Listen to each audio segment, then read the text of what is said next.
आज की क्लास में हम चर्चा करेंगे कि जो फिजिक्स सब्जेक्ट होता है ये सबसे पहली बात किन को पढ़ना होता है।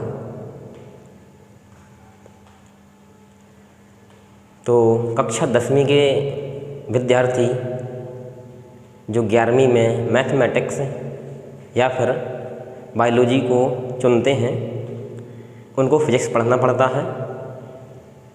और इस फिजिक्स में गणित से हम स्टार्ट करेंगे क्योंकि पूरी फिजिक्स में गणित का यूज होता रहता है। इसके लिए हमको 3-4 चैप्टर हैं जो हमें मैथ्स के आने ही चाहिए, उनके अलावा हम फिजिक्स को बिल्कुल भी सॉल्व नहीं कर सकते। तो सबसे पहला बताएंगे हम आपको हमको कौन सा चैप्टर आना चाहिए। सबसे पहले तो हमको त्रिकोणमिति आनी चाहिए।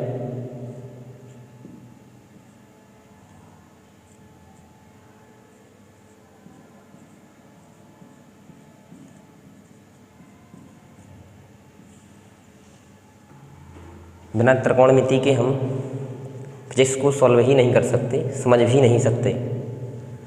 और दूसरा जो गणित का अध्याय है वो है हमारा क्षेत्रमिति।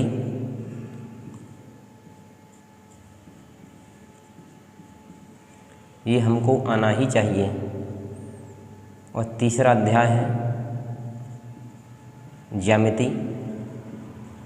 ये हमको बेसिक चैप्टर हैं कुछ जो आने चाहिए। ठीक है, ये आधारभूत गणित है, बेसिक मैथ्स जो हमको आनी ही चाहिए हर हाल में। इन चैप्टरों के बिना हम फिजिक्स को नहीं समझ सकते। त्रिकोणमिति, क्षेत्रमिति और ज्यामिति, इसके अलावा अलजेब्रा भी होता है, उसका कुछ विशेष यूज नहीं है। इन 3 चैप्टरों का बहुत ज़्यादा यूज है और इनको हम एक एक करके अपने इस YouTube चैनल पर पढ़ेंगे। आज हम चर्चा करेंगे त्रिकोणमिति के बारे में और अगली क्लासों में हम क्षेत्रमिति और ज्यामिति को भी देखेंगे कि आखिर ये क्या होते हैं, इनको हमको क्या पढ़ना पड़ता है और हमारी फिजिक्स में इनका क्या यूज है। सबसे पहले त्रिकोणमिति सभी स्टूडेंट क्लास 10th में भी पढ़ते हैं। साइन कॉस टेन इस तरीक़ा से पढ़ते हैं, साइन थीटा कॉस थीटा। और जो ये क्षेत्रमिति होती है वहाँ क्षेत्रफल निकालना पड़ता है हमको। क्षेत्रफल हुआ, आयतन हुआ, इसमें 2 चैप्टर रहते हैं, 2 भागों में। एक 2D रहती है, इसमें हमको क्षेत्रफल और क्षेत्रफल वगैरह काउंट करना पड़ता है। और एक 3D भी रहती, इसमें हमको आयतन निकालना पड़ता है।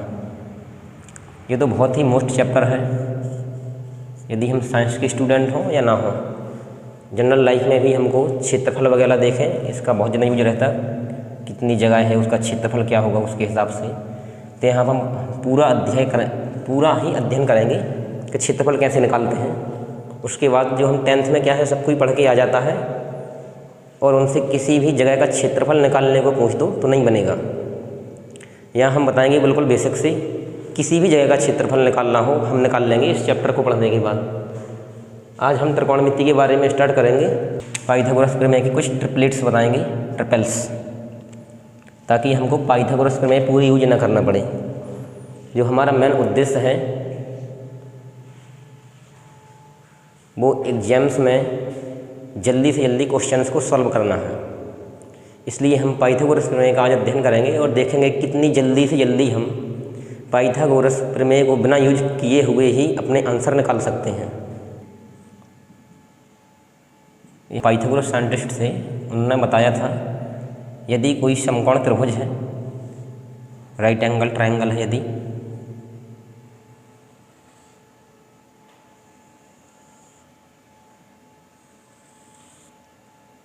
यदि कोई राइट एंगल ट्रायंगल है, ये बना हुआ है, तो इसकी सबसे बड़ी भुजा कर्ण कहलाती है। और जो शेष 2 भुजाएं हैं वो लंब और आधार होती हैं। इस तरीक़ा से ये लंब हो चुकी है और ये आधार। तो पाइथागोरस ने बताया था कि यदि हम इस भुजा का वर्ग कर दें, अर्थात कर्ण का वर्ग कर दें, तो ये वर्ग शेष 2 भुजाओं के वर्गों के योग के बराबर होता है।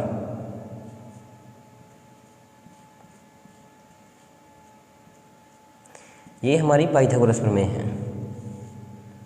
इस प्रमेय की सहायता से गणित में बहुत क्रांति आई और बहुत सी प्रॉब्लम्स जल्दी सॉल्व होने लगी और इसमें और भी आगे इम्प्रूवमेंट हुआ। तो कुछ ऐसे कंसेप्ट निकल के आए कि हमको पाइथागोरस प्रमेय यूज ही नहीं करनी पड़ेगी, हम बिना पाइथागोरस प्रमेय को यूज किए ही अपने क्वेश्चन के आंसर सॉल्व कर सकते हैं। देखेंगे जैसे हमको पढ़ाया जाता है, सबसे पहले मान लीजिए कोई त्रिभुज है, ये भुजा 3 मान लें, 3 यूनिट, ये 4 यूनिट, तो पूछ लिया जाएगा ये कितनी हो जाएगी। यदि ये राइट एंगल ट्रायंगल है हम तभी यूज करेंगे, यदि राइट एंगल नहीं होता तब भी हम कर सकते थे, लेकिन हमको वहाँ पर लंब डालना पड़ता एक भुजा पर तभी कर पाते। ठीक है, तो जनरली हम पढ़ेंगे राइट एंगल में किस प्रकार करते हैं। राइट एंगल ट्रायंगल में यहाँ पर देखेंगे ये एक भुजा 3 है और ये कि 4 है, और जो सबसे बड़ी भुजा है वो हमारी कर्ण कहलाती, उसका हमको मान निकालना है। तो इस पाइथागोरस प्रमेय के हिसाब से हम यहाँ पर देखेंगे ये कर्ण है यदि हमारी, और इसकी हमें वैल्यू ज्ञात करना है कितनी है, तो हम लगाएंगे कर्ण का स्क्वायर बराबर लंब का स्क्वायर प्लस आधार का स्क्वायर। कर्ण की हमको वैल्यू ज्ञात करनी है तो इसको के का के ही लिखा रहने देंगे। के का स्क्वायर बराबर लंब का मान 3 दिया है, 3 लिखेंगे, स्क्वायर है तो स्क्वायर कर देंगे, प्लस आधार है, आधार का वर्ग है, यहाँ पे 4 है, 4 लिखेंगे, इसका वर्ग कर देंगे। इसको आगे सॉल्व करेंगे, कर्ण का स्क्वायर इक्वल टू 3 का वर्ग करेंगे 9 होता है और 4 का 16, तो ये आ गया कर्ण का स्क्वायर बराबर 16 और 9 25। तो हमको पता चलेगा आगे जब के बराबर लिखेंगे तो इस साइड स्क्वायर रूट हो जाएगा, अर्थात हम दोनों साइड का वर्गमूल ले रहे हैं दोनों पक्षों का, तो ये के बराबर आ जाएगा 5। ये पाइथागोरस ने बताया था, ऐसे निकाल सकते हैं। तो इसमें काफ़ी टाइम लग गया, ये 10th तक ठीक है। अब हम जब 11th क्लास में आ चुके हैं तो बेसिकली सबका टारगेट यही रहता है कम्पिटिटिव एग्जाम्स में बैठें और जल्दी से जल्दी क्वेश्चंस को सॉल्व करते हुए अपने बहुत से क्वेश्चन अटैम्प्ट कर सकें और कम ही समय में। तो ये कुछ यूनिक कंसेप्ट थे इसके, जैसे एक भुजा 3 है, एक 4, तो अपनी ये 5 निकल के आई। अब कोई भी समकोण त्रिभुज लें यदि अपन, तो उसमें ये भुजाएं एक फिक्स अनुपात में रहेंगी। जैसे देखते हैं एक दूसरा त्रिभुज ले रहे हैं, जैसे मान लो यह हम कहते हैं ये भुजा 6 है और ये 8। अब पूछे कर्ण की वैल्यू बताओ कितनी है, तो हम देखेंगे कि जो हमारी कर्ण की वैल्यू है वो इस सूत्र को उपयोग करके किस तरीके से निकाल सकते हैं अपन। जहाँ वैल्यू रखेंगे हम, लंब की वैल्यू 6 थी, इसका वर्ग प्लस आधार 8 है, इसका वर्ग, कर्ण का स्क्वायर बराबर 6 का वर्ग 36 और 8 का वर्ग 64। तो ये आ गया कर्ण का वर्ग बराबर 36 और 64 को जोड़ेंगे तो ये 100 हो जाएगा, और इसके स्क्वायर को हटाएंगे तो सेट स्क्वायर रूट होगा, तो हमारे पास के की वैल्यू हो जाएगी स्क्वायर रूट ऑफ 100, अर्थात के बराबर 10 यूनिट। तो इसकी वैल्यू 10 आ गई। देखो अब यदि हम इस त्रिभुज में और इस त्रिभुज में कुछ देखें तो हमको कुछ समझ में आएगा कि यदि हम इन तीनों भुजाओं में 2 का गुणा कर दें तो हमको ये तीनों भुजाएं मिल जाएंगी।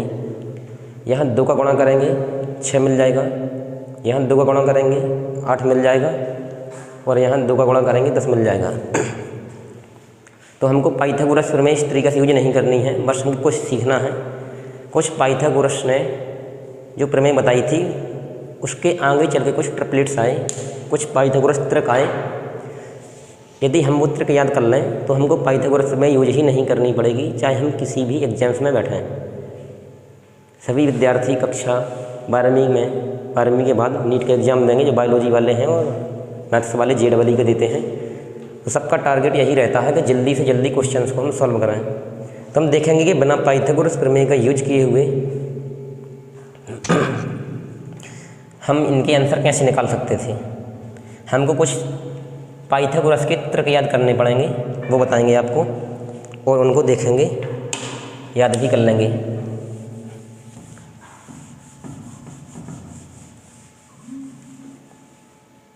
अब हम पाइथागोरस प्रमेय पढ़ चुके हैं, अब इसके कुछ तर्क देखेंगे।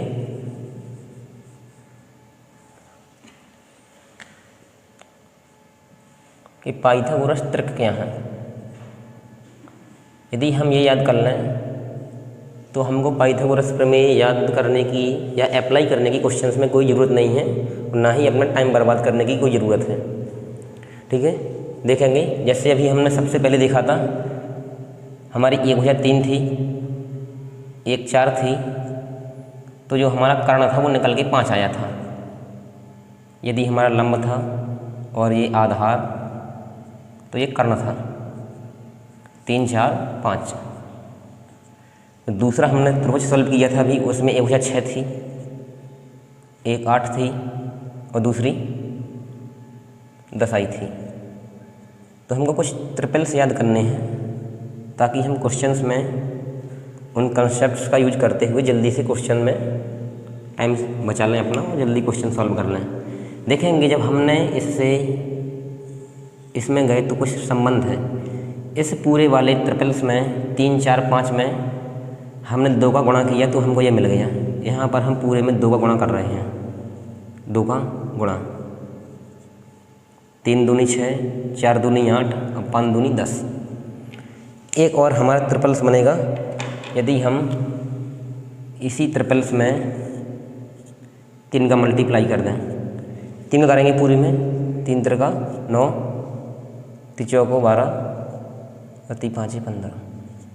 इनको देखेंगे बाद में, अभी देख ले रहे। देखो जैसे ये था, पाइथागोरस प्रमेय क्या होती है, लंब का स्क्वायर प्लस आधार का स्क्वायर बराबर कर्ण का स्क्वायर।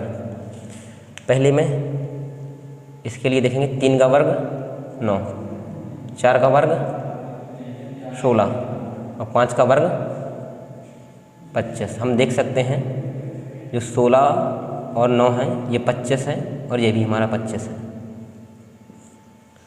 दूसरा वाला देखेंगे 6 8 और ये 10 वाला, इसको सॉल्व करेंगे। 6 का वर्ग 36, 8 का वर्ग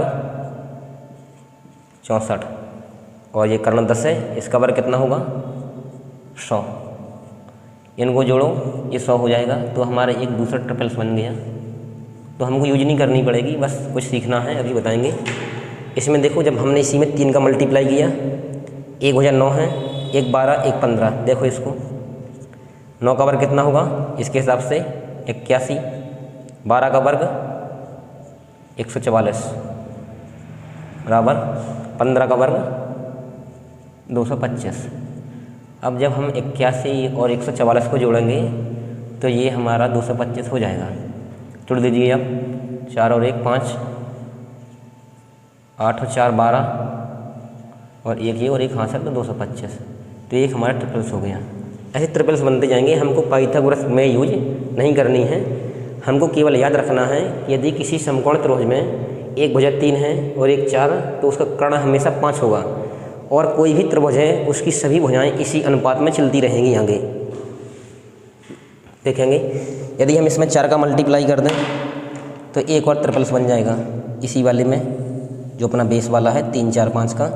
इसमें पूरे में 4 का गुणा करो, 4 3 12, 4 चौको 16 और 4 5 20। इसमें देखेंगे सिद्ध करेंगे पाइथागोरस में सिद्ध हो रही है अपनी कि नहीं। देखेंगे लंब का स्क्वायर अर्थात 12 का वर्ग 144, 16 का वर्ग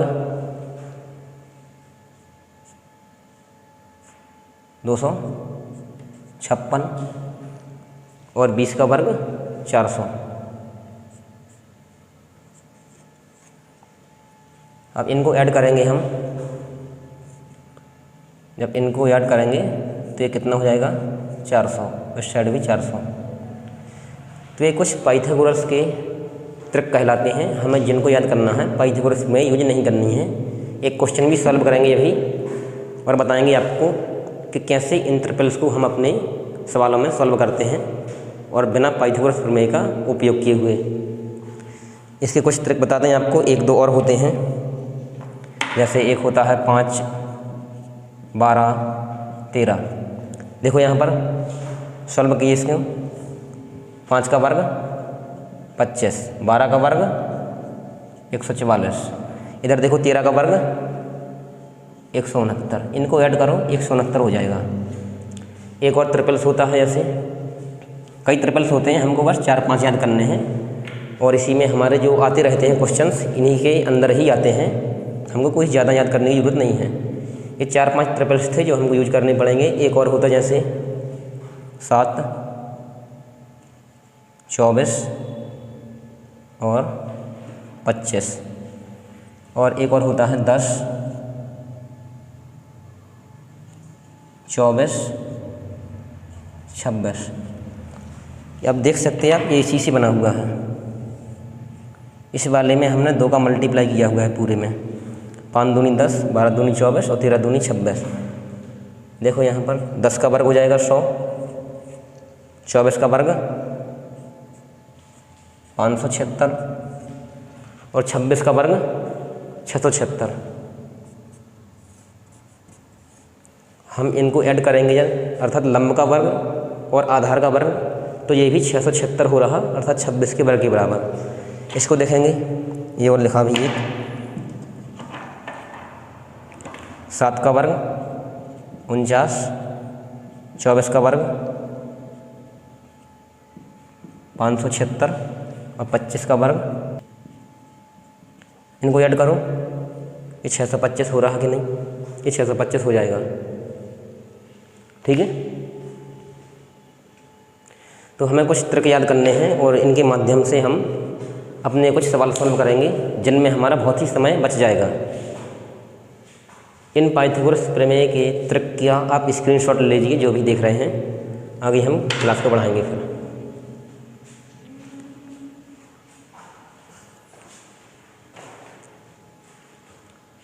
किसी संख्या के बाद में मान लो 5 है तो कैसे उसका वर्ग निकाल दे।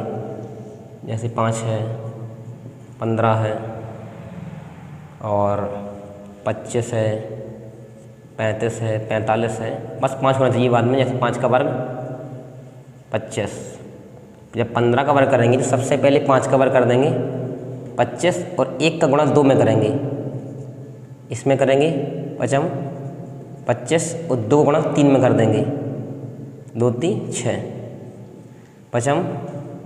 25 और 3 गुणा 4 में करेंगे, एक अधिक में गुणा करते जाएंगे, 4 3 12 और यहाँ पर 25 और 4 5 20। ऐसे ये एक ट्रिक रहती। यदि किसी संख्या के बाद में 5 है तो उसका वर्ग अपन इस हिसाब से निकाल सकते हैं। 5 के पहले जो संख्या रहती उसका गुणा उससे एक अधिक में कर देते और सबसे पहले 5 का ही वर्ग कर देते। 25 और 1 दूनी 2, 25 और 2 3 6, 25 और 3 चौके 12, फिर 25 और 4 5 20। यहाँ पर अपन ने बार बार जो इधर का अंक था उसको 1 बढ़ा के गुणा कर दिया तो हमको वर्ग प्राप्त हो जाते हैं। ये भी आप नोट कर सकते हैं, एक विधि है। ठीक है, अब एक सवाल लगाएंगे। देखिए आप स्क्रीन पर एक क्वेश्चन देख रहे हैं लिखा हुआ, जिसमें कहा गया है कि एक 10 मीटर लंबी सीढ़ी है जो सड़क पर रखी हुई है। जब उसे हम सड़क के एक बिंदु पर रखते हैं और दीवार पर टिकाते हैं दूसरे साइड, तो ये 8 मीटर ऊंचाई तक जाती है। और आगे कहा गया है यदि उसी सीढ़ी को सड़क के दूसरी ओर टिकाएं तो 6 मीटर ऊंचाई तक जाती है। अब मान लीजिए इस तरीक़ा से जो क्वेश्चन है उसको ऐसे सॉल्व करेंगे। ये मान लीजिए हमारी रोड है, ये रोड है, ये लो ये रोड है। ठीक है, इस पर हमको एक सीढ़ी टिकाना है। दोनों साइड दीवार है, एक हमारी ये है दीवार और एक हमारी ये है दीवार। इस क्वेश्चन में देखेंगे जो ट्रिपल्स अपन ने पढ़े हैं अभी उनका क्या यूज है। अब अपने पास एक सीढ़ी है, एक सीढ़ी है, कहा गया है जब एक साइड रखते हैं एक बिंदु पर तो ये मान लीजिए सड़क है, यहाँ पर सीढ़ी रखी इस हिसाब से, ये सीढ़ी है कोई, ऐसे रखेंगे तो ये 10 मीटर लंबी सीढ़ी है, ये 8 मीटर ऊंचाई पर जाके टच करती है यहाँ पर दीवार को। अर्थात जो दीवार है ग्रीन कलर की, इसकी यहाँ से यदि हाइट नापें हम तो ये है 8 मीटर और ये सीढ़ी की लंबाई थी 10 मीटर। ये रोड है, ध्यान रहे ये हमारा रोड है। क्वेश्चन में पूछा गया है कि रोड की चौड़ाई बताइए कितनी है, ये ज्ञात करना है हमको कितनी चौड़ाई है। ये सीढ़ी थी हमारी,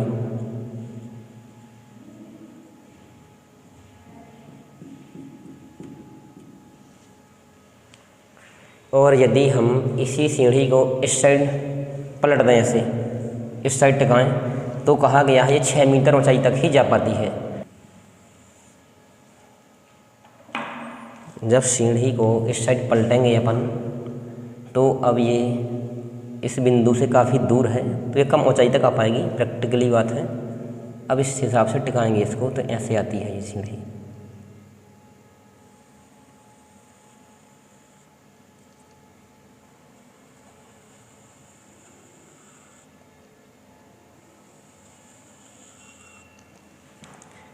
ये रखी हमारी सीढ़ी। अब देखेंगे ट्रिपल्स का क्या यूज है, आपको नहीं बनाना है, आपको बस हम समझा रहे हैं क्वेश्चन को सॉल्व कैसे करते हैं। इस सीढ़ी की लंबाई अभी भी 10 मीटर ही रहेगी, ये तो कम हो नहीं जाएगी। बस यदि इस साइड पलटी है अपन ने जब, तो देखेंगे सड़क से काफ़ी दूर है इस वाली साइड की दीवार, तो क्वेश्चन में कहा गया है ये 6 मीटर तक ही जा पाती है। अर्थात अब जो हाइट है दीवार की जहाँ पर सीढ़ी टच कर रही है, ये है 6 मीटर।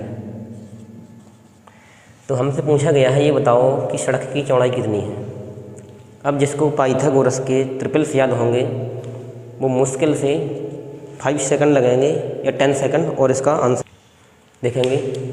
हमने कुछ ट्रिपल्स पढ़े थे, यदि 1 भुजा 3 है, 1 4, तो कर्ण हमेशा 5 होगा।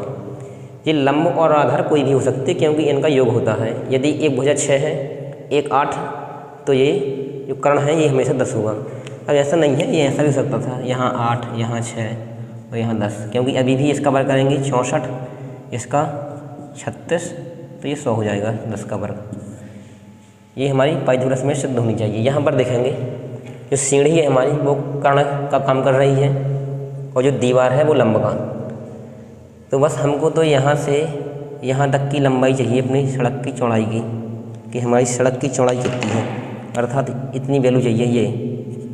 ये मिल जाए हमको किसी भी तरीक़ा से, ये मिल जाए बस हमारा क्वेश्चन सॉल्व हो जाएगा। हम देखेंगे जब कर्ण 10 होगा और एक भुजा कोई भी आधार या लंब में 6 या 8 है तो दूसरी 8 या 6 ही होगी। यहाँ कर्ण 10 लंब 8, तो हम देख सकते हैं हमारा आधार 6 होगा। हमको पाइथागोरस में यूज नहीं करनी, डायरेक्ट आंसर निकालेंगे। सिद्ध भी कर सकते हैं, 8 का वर्ग 64, 6 का वर्ग 36 और इन दोनों को जोड़ेंगे तो ये 100 हो जाएगा 10 के वर्ग के बराबर। यहाँ पर देखेंगे ये भुजा 10 है, अर्थात जो कर्ण है 10 है और एक भुजा 6 है, तो यहाँ पर ये भुजा हमारी हमेशा 8 होगी। जब 6 का वर्ग करेंगे 36, 8 का वर्ग करेंगे 64, तो इस तरीक़ा से हम सॉल्व करेंगे। अर्थात जो हमारी सड़क की चौड़ाई है वो यहाँ से यहाँ तक है 8 मीटर और यहाँ से यहाँ तक है 6 मीटर, तो टोटल सड़क की चौड़ाई हो जाएगी 14 मीटर। जो क्लास के स्टूडेंट देख रहे हैं, ये क्वेश्चन नंबर फर्स्ट ही है अपनी क्वेश्चन बैंक का, उसका सोल्यूशन हिसाब से करेंगे। हमको बस डायग्राम बनाना है और कुछ नहीं लिखना है। जिनके पास भी क्वेश्चन बैंक है जो हमने प्रोवाइड की है और उसका सॉल्यूशन भी यूट्यूब पर आएगा पूरा, इस हिसाब से आप लोग क्वेश्चन बना लीजिए, वो इसका डायग्राम बना लीजिए और उसका आंसर बस ऐसे लिख दीजिए। अतः सड़क की चौड़ाई 14 मीटर होगी।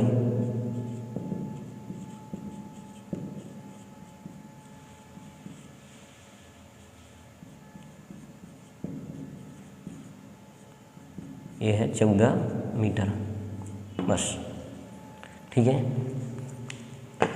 ठीक है, हम अपनी इस यूट्यूब चैनल पर जो भी फिजिक्स में आधारभूत गणित है, अर्थात उसके बिना हम फिजिक्स को नहीं समझ सकते हैं, उनके एक एक करके सभी चैप्टर लाएंगे और उनको अलग लेवल से पढ़ाएंगे। ऐसे नहीं, जैसे मान लो पाइथागोरस में अपने यहाँ भी यूज कर सकते थे, कर्ण का वर्ग बराबर लंब का वर्ग प्लस आधार का वर्ग, अपन ने डायरेक्ट आंसर निकाल लिया। इसी हिसाब से हम पूरी धीरे धीरे करके मैथ्स पढ़ाएंगे, ताकि जो भी हमारी फिजिक्स में मैथमेटिक्स यूज हो तो हमको ये ना लगे कि हमको मैथ्स नहीं आती है। ठीक है।